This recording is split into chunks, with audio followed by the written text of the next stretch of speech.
सबसे पहले बात लोकसभा चुनाव की करेंगे। लोकसभा चुनाव की बीच वोटिंग परसेंटेज को लेकर घमासान छिड़ा हुआ है। विपक्ष ने चुनाव आयोग पर कई तरह के गंभीर सवाल खड़े किए हैं। इसी बीच आज सुप्रीम कोर्ट में बूथ वाइज वोटर्स का डाटा सार्वजनिक करने के मामले पर अहम सुनवाई हुई है। कोर्ट ने चुनाव आयोग को राहत देते हुए मतदान का डेटा जारी करने के निर्देश देने से साफ इनकार कर दिया है। और क्या कुछ कहा, देखिए खास रिपोर्ट। लोकसभा चुनाव के बीच वोटिंग परसेंटेज को लेकर घमासान छिड़ा हुआ है। विपक्ष ने चुनाव आयोग पर कई तरह के गंभीर सवाल खड़े किए हैं।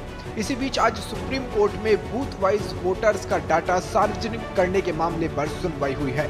शीर्ष अदालत में दायर याचिकाओं में कहा गया है कि चुनाव आयोग को लोकसभा चुनाव के हर चरण की वोटिंग के बाद 48 घंटे के भीतर booth wise voter turnout data को वेबसाइट पर अपलोड करने का निर्देश दिया जाए। विपक्ष ने आरोप लगाया है कि चुनाव आयोग की तरफ से जारी डेटा के साथ हेरफेर की जा रही है। चुनाव वाले दिन वोटिंग प्रतिशत कुछ और होता है और एक हफ्ते बाद वो वोटिंग प्रतिशत कुछ और हो जाता है। इसी को लेकर सुप्रीम कोर्ट में ये याचिका दायर की गई थी। सुनवाई के दौरान चुनाव आयोग की तरफ से पेश हुए वकील मनिंदर सिंह ने कहा कि 26 अप्रैल को सुप्रीम कोर्ट ने याचिकाकर्ता एडीआर की एक याचिका खारिज करते हुए विस्तृत फैसला दिया था। उसकी जानकारी छुपाकर 9 मई को नई याचिका दाखिल की गई है। ये कोर्ट से तथ्य छुपाने का मामला है। इस आधार पर नई याचिका सुनवाई के लायक ही नहीं है।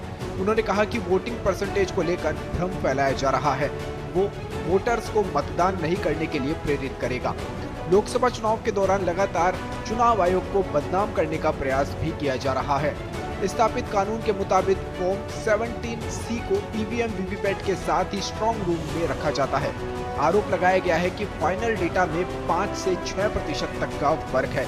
यह आरोप पूरी तरीके से गलत है और आधारहीन है। चुनाव एक प्रक्रिया है और आयोग को लगातार बदनाम करने की कोशिश की जा रही है। वहीं एसोसिएशन फॉर डेमोक्रेटिक रिफॉर्म्स यानी एडीआर और तृणमूल नेता महुआ मोहित्रा की तरफ से याचिका दायर की गई थी। इस याचिका पर जस्टिस दीपांकर दत्ता और जस्टिस सतीश चंद्र शर्मा की बेंच ने सुनवाई की और निर्वाचन आयोग के वकील ने याचिका का विरोध करते हुए कहा कि याचिका सुनवाई के योग्य ही नहीं है। उन्होंने कहा कि ये कानून की प्रक्रिया के दुरुपयोग का क्लासिकल केस है। देश में इस वक्त चुनाव चल रहे हैं और ये स्तर बार बार अर्जी दाखिल कर रहे हैं। इस पर कोर्ट ने कहा कि चुनाव में 7 में से 5 चरण पूरे हो चुके हैं। इस बीच चुनाव में आयोग पर प्रक्रिया बदलने के लिए दबाव डालना सही नहीं होगा। हम इस पर चुनाव के बाद भी सुनवाई कर सकते हैं।